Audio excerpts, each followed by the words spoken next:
Non seulement nous expliquons quel est le véritable facteur anthropique et quels dommages l'humanité a causé aux océans, mais nous expliquons également comment ils contribuent à ces mêmes émissions de CO2.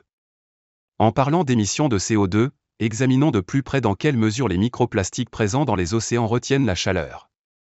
C'est un réchauffement encore plus fort de l'océan. En conséquence, l'océan continue de rejeter de plus en plus de CO2 dans l'atmosphère.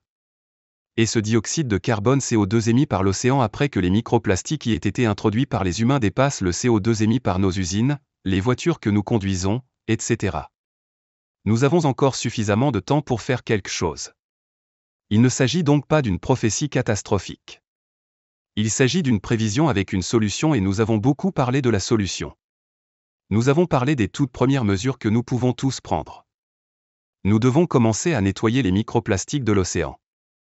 Cela fera beaucoup, cela purifiera l'air, cela normalisera le cycle d'évaporation et de précipitation de l'eau. Cela nous aidera grandement à faire le premier pas. Et sachez-le, c'est une de ces choses que personne ne peut nier, car cela fait partie des objectifs de développement durable de l'ONU. Nous devons fournir de l'eau à tout le monde et voici la solution, des générateurs d'eau atmosphérique. Nous avons encore une fois un film préparé par des bénévoles, héros d'Allatra et du projet Société Créatrice.